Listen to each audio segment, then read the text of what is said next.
हाँ बच्चों, नमस्कार। आज का जो आपका टॉपिक है यूरोप में राष्ट्रवाद। यूरोप में राष्ट्रवाद, ये आपका कुछ क्वेश्चन है जो आपके एमसीक्यू में आ सकते हैं, उनके बारे में थोड़ा जानकारी है। लेकिन सबसे पहला प्रश्न उठता है कि राष्ट्रवाद का उदय क्या हुआ? क्या हुआ? राष्ट्रवाद का उदय कहाँ हुआ था? फ्रांस में हुआ। कहाँ हुआ? फ्रांस में हुआ। मैंने राष्ट्रवाद का उदय कहाँ हुआ? फ्रांस में हुआ था। फ्रांस की क्रांति कब हुई थी? 1789 में। कब हुई थी? 1789 में। दो क्वेश्चन। पहला क्या है? राष्ट्रवाद का उदय फ्रांस में। फ्रांस की क्रांति 1789 में। अब आता है क्रांति का उद्देश्य क्या था? तो क्रांति का उद्देश्य क्या था? संपूर्ण यूरोप के लोगों को, क्या है? यूरोप के समस्त लोगों को निरंकुश शासकों से मुक्त कराना।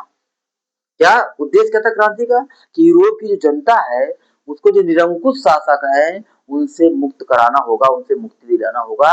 ये क्रांति का उद्देश्य था। अर्थात राष्ट्रवाद का उदय कहाँ हुआ? फ्रांस में हुआ। क्रांति कब हुई फ्रांस की? 1789 ईस्वी में हुई थी। उद्देश्य क्या था क्रांति का? संपूर्ण यूरोप के लोगों को निरंकुश शासकों से मुक्त कराना। अब आता है नेपोलियन। तो नेपोलियन का जो संबंध था वो फ्रांस से कहाँ था? फ्रांस से था। ठीक है। नेपोलियन संहिता, मैंने नेपोलियन ने जनता के लिए कानून बनाया जिसे 1904 में लिपिबद्ध किया गया है और उसे नेपोलियन संहिता या नागरिक संहिता भी कहा जाता है। इसका उद्देश्य क्या था? पहला था जन्म पर आधारित विशेषाधिकारों को समाप्त करना। क्या है? जन्म से जो विशेषाधिकार प्राप्त थे कुलीन वर्ग को, उस विशेषाधिकार को समाप्त करना था। दूसरा क्या था? कानून के समक्ष समानता। जो कुलीन वर्ग था उसे कुछ न कुछ विशेषाधिकार प्राप्त था। तो यहाँ उद्देश्य क्या था इस संहिता का? कि कानून के समक्ष सब क्या है? समान है, चाहे वो अभिजात वर्ग हो या मध्य वर्ग हो या आम जनता हो। तीसरा क्या है? संपत्ति के अधिकार को सुरक्षित रखना। मैंने नेपोलियन संहिता के माध्यम से, या इसको क्या कहते हैं? नागरिक संहिता। क्या कहते हैं? नागरिक संहिता कहते हैं। इसके माध्यम से क्या किया गया? जन्म पर आधारित विशेषाधिकार समाप्त कर दिए गए, कानून के समस्त को समानता मिल गई और संपत्ति के अधिकार को सुरक्षित कर दिया गया। अगला आता है वाटरलू का युद्ध। कब हुआ था? 1815 में हुआ था। ये नेपोलियन प्लस यूरोपीय राष्ट्रों के साथ हुआ था और वाटरलू के युद्ध में नेपोलियन हार गया था। क्या था? 1815 में वाटरलू के युद्ध में कौन हार गया था? नेपोलियन हार गया था। और 1848 में गणतंत्र की घोषणा कहाँ हुई थी? कहाँ हुई थी? फ्रांस में। कब हुई थी गणतंत्र की घोषणा? 1848 में हुई थी। कब? 1848। एक बार और देख लीजिए। राष्ट्रवाद का उदय पहली बार फ्रांस में हुआ। फ्रांस की क्रांति कब हुई? 1789 में हुई थी। क्रांति का उद्देश्य क्या था? संपूर्ण यूरोप के लोगों को निरंकुश शासकों से मुक्त कराना था। फ्रांस में गणतंत्र की घोषणा 1848 ईस्वी में हुई थी। नेपोलियन का संबंध किससे था? फ्रांस से था। और नेपोलियन संहिता 1904 में नेपोलियन ने इसको लिपिबद्ध किया करवाया था। इसमें विशेषता क्या थी? जन्म पर आधारित विशेषाधिकार को समाप्त करना, कानून के समक्ष समानता, संपत्ति के अधिकार को सुरक्षित करना। और जो वाटरलू युद्ध 1815 में हुआ था, इस वाटरलू के युद्ध में नेपोलियन की पराजय हुई थी। ये फ्रांस के विषय में प्लस नेपोलियन के विषय में जब भी आता है, नेपोलियन संबंध किससे था? फ्रांस से था। इतने सारे क्वेश्चन है इसमें, चार से ये बात देख लेना एक बार।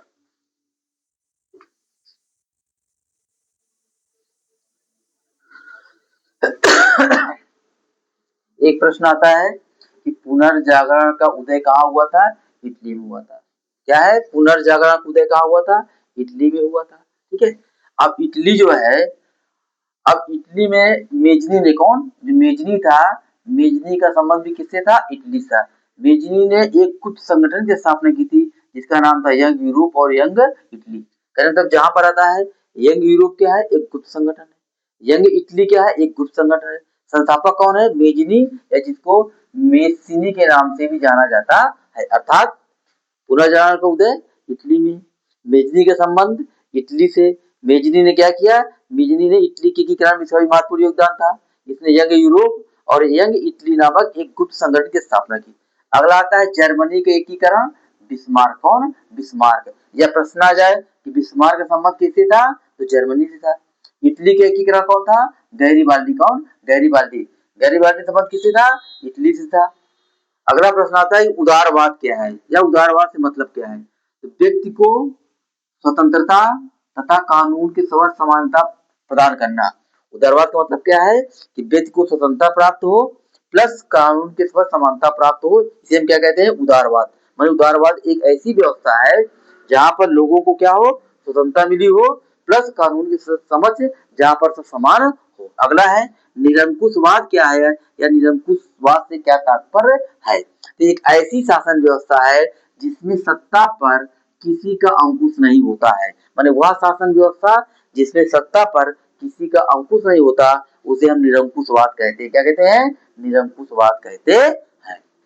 कितने प्रश्न में है, पुनर्जागरण का उदय इटली में, मेजनी का संबंध इटली से, यंग यूरोप, यंग इटली, ये क्या है, एक गुप्त संगठन है जिसकी स्थापना किसने किया था, मेजनी ने किया था। जर्मनी के एकीकरण किसने किया था, बिस्मार्क ने किया था। इटली के एकीकरण किसने किया था, गैरिबाल्डी ने किया था। उदारवाद क्या है, व्यक्ति को स्वतंत्रता तथा कानून से समानता जहां प्राप्त हो उसे हम क्या कहते हैं, उदारवाद कहते हैं। निरंकुशवाद ऐसी शासन व्यवस्था जिसमें सत्ता पर किसी का अंकुश न हो उसे निरंकुशवाद कहते हैं।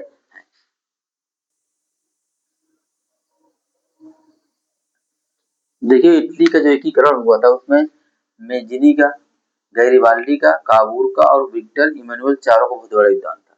जो मेजनी था, मेजनी या मेसनी को इटली की एकता का पैगंबर कहा जाता है। क्या कहा जाता है, इटली की एकता का पैगंबर कौन था, मेजनी था।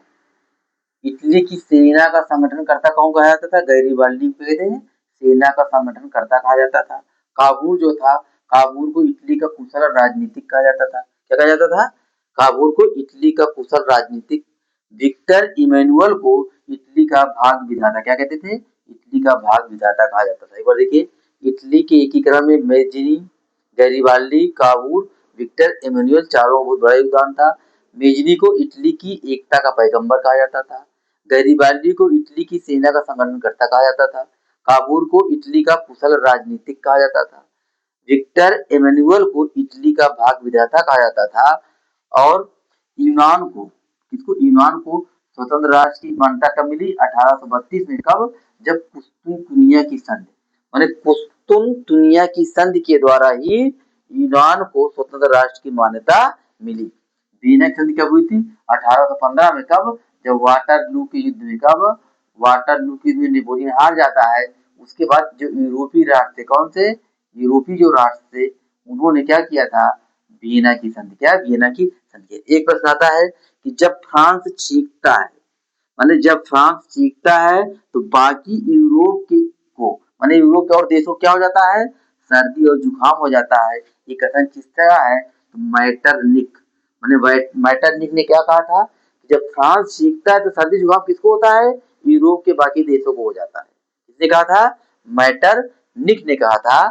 क्या, जब फ्रांस चीखता है तो बाकी यूरोप को सर्दी जुकाम हो जाता है। किसने कहा था, मैटरनिक ने कहा था। ठीक है, यूनान को स्वतंत्र राष्ट्र की मान्यता कब मिली, 1832 में, कुस्तुनतुनिया संधि के द्वारा। वियना संधि कब हुई, 1815 में हुई थी, वाटरलू युद्ध के बाद। माने वाटरलू के युद्ध में जब नेपोलियन यूरोपीय राष्ट्रों से हार जाता है तो यूरोपीय राष्ट्र जो मिल करके वो वियना की संधि करते हैं। ठीक है।